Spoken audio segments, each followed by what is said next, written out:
Continuando a série Pastor Horst Reinhold Kuchenbecker, com entrevistas realizadas em outubro de 2018, lembramos que se formou pastor da Igreja Luterana no ano de 1960, no Seminário Concórdia, com outros 12 colegas, e cujo lema de formatura foi Romanos 15, versículo 29, onde diz: irei na plenitude da bênção de Cristo. 2 anos após gravar este vídeo, não podia saber que aos 85 anos estaria na glória com o Pai Celestial. Agradeceu então a Deus de ter colocado em seu caminho os pastores Flor e Gedrat, e assim a Yelbe, a Igreja Luterana. Perguntado sobre seu futuro, quando da inscrição ao Seminário Concórdia, respondeu inicialmente que não queria ser nem pastor nem professor, e sim outra profissão. E o que o moveu a alterar sua posição inicial. Então eu agradeço a Deus por uma coisa, por ele ter nos dirigido com fuga e tal, e dirigido através do pastor Benjamin Flor à Igreja Luterana. Agradeço a Deus por ter me entrado em contato com Augusto Gedrat, que nós fomos a Moreira, fomos confirmados, dali fomos ao seminário. Quando eu preenchi o formulário para entrar no seminário, dizia lá, tu quer ser pastor ou professor? Eu disse, eu não quero ser nenhum dos dois. Não, mas tem que assinar. Digo, mas nós não devemos mentir. Eu não quero ser um dos dois. Eu quero ser carpinteiro. Daí o Augusto Gedrat, o Johannes estava nos pedindo os dados. Aí eles vão, então fala com meu pai. Então eu falei com o Augusto Gedrat. Ele diz assim, tu nem sabe o que Deus quer de ti daqui a 10 anos. Quer deixar em branco, deixa em branco. Então vai ao seminário. Então fui ao seminário. Mas as devoções, sempre tinha as devoções da manhã, do Girl e do Shelp, me motivaram a realmente tomar a decisão, eu vou continuar o ministério. Meu irmão que estava junto disse, não, acho que isso não é para mim. Ele foi para casa depois, né? A fuga da família Kuchenbecker da área de guerra implacável da Segunda Guerra continuava. A curiosidade de um menino de 9 anos ao que acontecia fora da lona da carroça era muito grande. O que vê é horripilante, estarrecedor, mas a mão da mãe é muito rápida e contundente. Mais tarde, por exemplo, quando a guerra quando em 44 começaram os bombardeios, então na própria cidade se via mortos, né? E um dia nós fomos até a estação ferroviária e naquela noite havia tido um bombardeio. Então lá tinha muita gente morta perto da estação que iam fugir daquilo lá e foram atingidos, né? E nós saímos depois de casa com aquela carroça, com um cavalo. No caminho o pai comprou mais um cavalo e dali seguimos. Nós ficamos em Heidelberg. Isso é onde eu mostrei aqui no mapa. Quando nós queríamos ir ao norte, não deu, tivemos que ir para cá. E quando nós fomos para cá, os russos já avançaram pelo sul e aqui de Königsberg. Nós ficamos cercados pelos russos. E daí, à noite, o pai, como tinha esse problema de perna, a mãe nunca deixou sair sozinha, apesar de ser um guri aí de 10 ou 9 anos, tu vai acompanhar o pai. Se ele cair, ele não pode levantar, tu pode chamar socorro. Então, muitos trechos ia com o pai. Então, à noite, o pai olhou assim, tinha relampejos aqui, ali, de repente tinha um trecho que não tinha relampejo. O pai diz, olha, acho que lá nós podemos sair. E pegou mais uma família suíça com 2 cavalos também, e lá nós conseguimos sair. Mais tarde nós informamos que o exército alemão havia rechaçado um pouquinho os russos. Então essa parte estava conquistada. E aí nós passamos de carroça na cidade, que já sofreu a guerra, tinha muitos mortos e muita gente enforcada nas árvores. Eu peguei a lona da carroça e botei um pouco, quis olhar, e vi esse quadro. E a mãe viu que eu estava olhando o quadro, me puxou de volta e me deu um tapa no ouvido. A mão da mãe era muito frouxa, né? E tu não tem nada que olhar para fora, digo, tá bem. Em sua adolescência, desde o orfanato em Moreira, passando depois pelo seminário, o que o pastor Horst acha que o intenso contato com pessoas nas mais diversas situações, sérias, folclóricas, tristes, de bagunça e tal, o ajudou posteriormente no ministério, o que acontece hoje com a presença intensa do celular. Tem, hoje, eu diria assim, a gente, de um lado, foi uma grande bênção, porque a religião, a educação e tal. Por outro lado, esse contato com tanta gente foi para mim, como pastor, mais tarde, muito importante, né? Esse Moreira. Porque muita gente hoje, jovens, eu vejo meus filhos, eu toco eles para a rua, vocês têm que manter contato aqui e ali, porque senão os jovens ficam quase só na casa e mais o celular. Eles não têm contato. Eu vejo até alguns jovens da comunidade que eles têm uma dificuldade de conversar com alguém, né? Tudo isso para nós foi muito fácil, né? Isso passou tudo, nós fomos em grupos, né? Em grupos nós tínhamos que nos comportar como grupo também, não tinha alguém desistir, não, eu vou fazer ou não vou fazer, né? Isso não tinha, né? Eu, Paulo Udo, me lembro com idade semelhante, em torno dos 8 ou 9 anos, caminhava com minha avó trajetos como Linha Brasil a Nova Petrópolis, ou Linha Brasil a Gramado e Canela. O que para mim foi grande prazer, inesquecíveis momentos da vida. Imaginem, 10 a 20 quilômetros.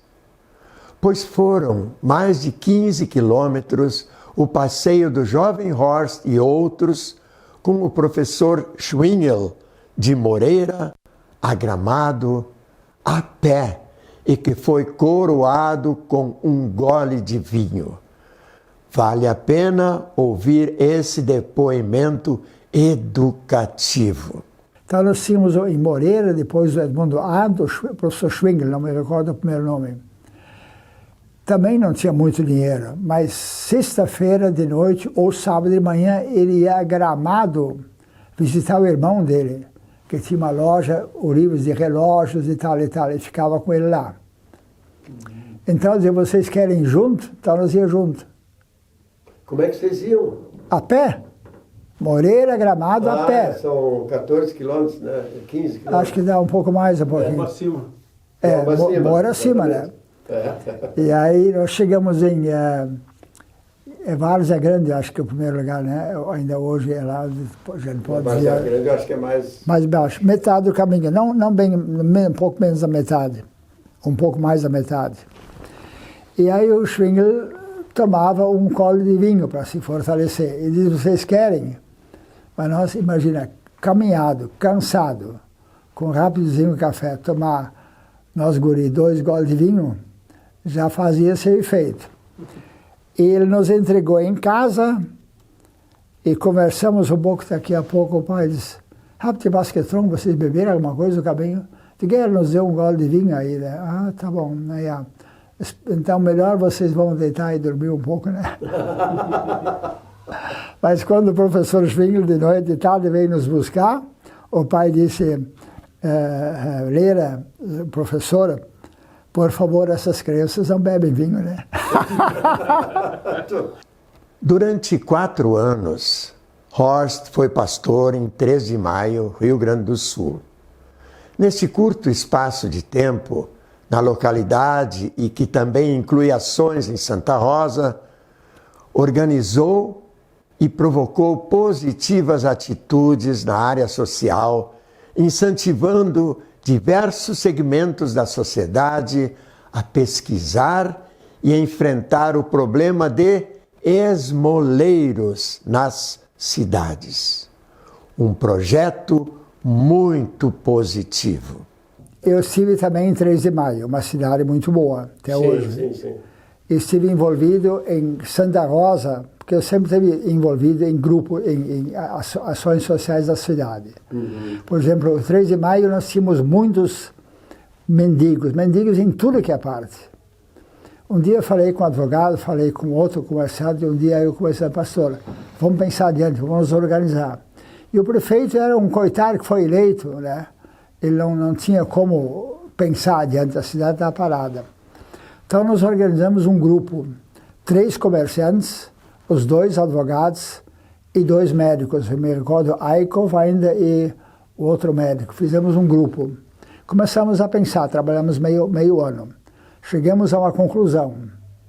E um dia, 3 de maio, acordou com uma placa na entrada e nas árvores, aqui é proibido dar esmolas. Nós tínhamos, antes disso, trabalhado, falamos com todos os mendigos, quem você é, de onde é que você é, por que você está nessa situação e tal. Eu fui encarregado de falar com um dos grandes mendigos da rodoviária. Ele não quis dizer nada. Trabalhei um mês, ele nada. Finalmente peguei meu carro, parei mais longe. De repente eu vi aí às 11 horas da noite, encostou um carro, levou ele. Eu segui. Foi para fora da cidade, entrou numa outra rua. Eu digo, bom, agora será que eu vou seguir de noite, né, luz, ou não? De repente eu olhei e ele parou. Larguei meu carro e fui a pé até lá ver onde é que ele desembarca. Aí uma senhora recebeu, levou para casa, eu digo, tá bem, então é aqui. Peguei meu carro, voltei até meu carro e fui para casa. No outro dia de manhã peguei o carro, fui olhar a estrada e tal. Eu perguntei aos vizinhos que não, isso aqui é o mendigo aqui, ele mora aqui. Ele é casado aqui, ele tem uma boa chácara, produz bem árvores e tal, é bem organizado. Tá bom, então fui falar com ele, digo, eu sei onde é que tu mora, sei quem é tua esposa, eu quero saber teus dados. Ele me olhou, pastor, posso confiar no senhor? Pode.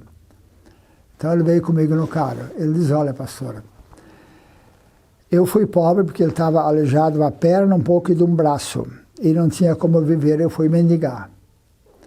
A mendigar na rodoviária deu bem.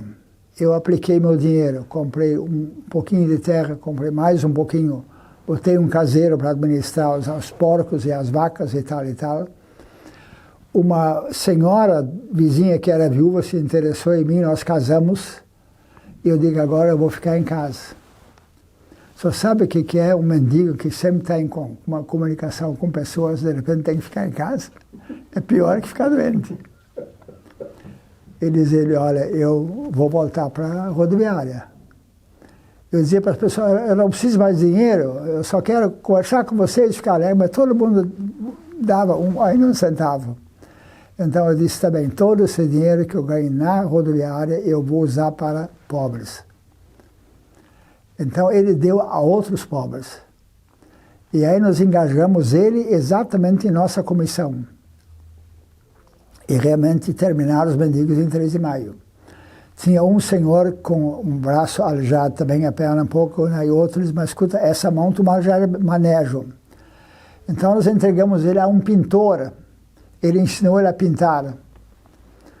Depois de mais ou menos um ano, os camaradas pensaram, olha, pena que não enviaram antes esse homem. Esse homem tem uma visão de cor, de como pintar a casa dentro e fora, que é excepcional. Não existe isso aqui em 3 de maio. Ele foi solicitado em tudo que é lugar, fez sua própria firma. Quando eu saí de 3 de maio para vir aqui para o Instituto, ele foi para Santo Ângelo. Eu visitei ele uma vez em Santo Ângelo, na grande loja que ele tinha botar outros pintores assim por diante. Então a maioria foi encarregada, né? O pai de Horst, Sr. Hans, estava se preparando para a aposentadoria e ajudou aos empresários da Poleng a procurar um substituto. Parece que não foi muito fácil. E o conhecimento de vários idiomas ajuda muito a avançar na vida profissional.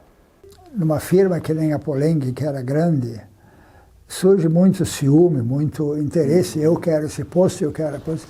Sei que várias vezes o pai foi assim rejeitado. Eu disse, pai, mas não suporta isso. Não, tudo tem seu tempo. Ele não se impôs para pegar um posto, né? E de fato, e toda vez que aconteceu, não demorou muito, eles chamaram o pai para ocupar o posto, né? E assim várias vezes. A hora que o pai se aposentou, ele disse a Poleng, olha, mês tal, dia, ano tal, eu vou me aposentar. Tudo bem. Então vamos fazer o seguinte, escolhe um sucessor teu. Ele queria muito que eu fosse, ou que meu irmão não tinha interesse para isso, ele entrou na máquinas, né? Então ele até hoje é o conselheiro da Poleng em matéria de máquinas exatamente para essas firmas, né? É hoje? Sim. Ele tinha sido... Ele estudou no ginásio, nós tínhamos francês ainda, né? E eu não gostei, até o Lautenschläger deu francês na última hora, ele estava namorando, chegava na aula, assim, escrevia assim no quadro negro, eu tinha uma gana do Lautenschläger por ensinar mal, e descartei o francês. Meu irmão disse, olha, nós temos que tirar da professora que dá para tirar. Não é ele que está aqui para... Nós estamos querendo aprender. Mas eu não gostei. Tu vai te arrepender um dia. Tá, mas ele estudou francês. Estava na firma um dia, o diretor chega, escuta, nós precisamos de alguém que vai para a França, para a Itália e depois para a Tchecoslováquia. Tu te anima? Não, eu animo. Eu cheguei na França e falei francês. Nos outros falou alemão. Na Itália, ele trabalhou já agora vários anos na firma italiana, ele compreendeu um bom bocado. Então ele orientou a firma que máquinas comprar, né, para exatamente essas partes. E então, quando o pai se aposentou, eles trouxeram 5 pessoas que haviam sido convocados por jornal e se apresentaram. Então o pai falou com cada um deles e eu tive casamento lá, ele me disse, olha, esse camarada aqui me agradou, eu vou pegar. Mas a firma consultou ainda psicólogos e disse, não, escolhem os outros. O pai disse, olha, eu não posso me impor, deixa eles escolher, mas eu tenho certeza que vai dar errado. E deu errado. Pegaram um, deu errado, ele saiu depois de 3 meses, o outro não conseguia aprender. Finalmente o gerente veio, senhor Hans, vai se aposentar, o que eu faço? Meu pai disse, chama esse João, se ele ainda está à disposição, isso vai dar certo. Chamou o João, ele aprendeu a fazer queijo, até lá está tudo bem a coisa. Então essa parte, o pai era muito capaz, em alemão se diz Menschenkenntnis, né? Conhecimento humano, né? Pastor Horst relata resumidamente sobre as congregações no estado de Minas Gerais. Também do aconselhamento de sua esposa, Dona Úrsula, que acatou, relacionado com a constante ausência em casa, relativa a viagens pela igreja, em prejuízo à educação dos filhos. Nós tínhamos só uma igreja que é em Belo Horizonte. Tinha já em Belo Horizonte. No sul nós não tínhamos. Uhum. E o primeiro pastor em Belo Horizonte foi agora sim o nome, o sogro do pastor Paulo Juncker, aqui da Cristo. Ele está aposentado aqui, está bem.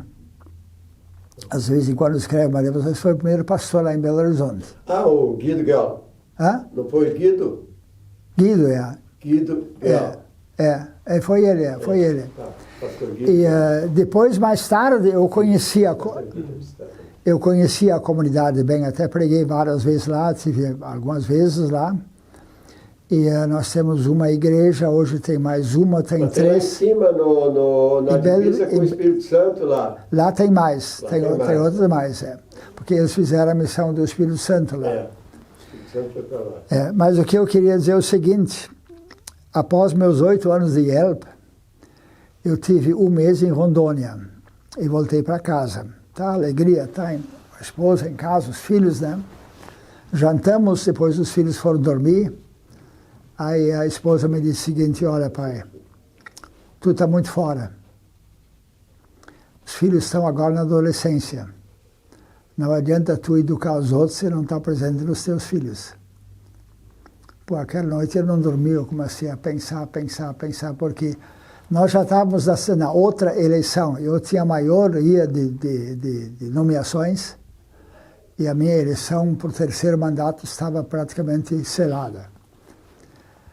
Aí de manhã no café eu disse para a esposa: olha, foi muito boa a tua observação, eu não vou aceitar o terceiro cargo na IELB. E aí cheguei para o Johannes e para o Leopoldo e digo: olha, gente, eu tinha concordado, mas hoje eu estou saindo, não quero mais. Mas como? Aí deu discussão, aí pus meu nome à disposição, à chamada. Agradecemos desde já a sua audiência, que busca divulgar fatos e pessoas da IELB e suas histórias. Se gostou, divulgue o link. Qualquer um dos 4 programas anteriores podem ser buscados no YouTube da Rádio CPT ou na página do Facebook em facebook.com/Rádio da IELB. Ou ainda, você pode ouvir o podcast do conteúdo da rádio no Spotify ou no SoundCloud. Lembramos, outro sim, que estamos abertos a eventuais comentários, principalmente aos que buscam a melhora do programa, inclusive eventuais correções. Isso poderá ser feito pelo e-mail contato@radiocpt.com.br ou ainda para o e-mail do Instituto Histórico. Rádio CPT. Procuramos ser só a verdade para você. Cristo para todos. Para saber mais, entre em nosso site radiocpt.com.br e acompanhe nossa programação. Siga e curta nossos canais no youtube.com/radiocpt, facebook.com/Rádio da IELB e o nosso podcast no SoundCloud e Spotify. E compartilhe a mensagem de Cristo para todos.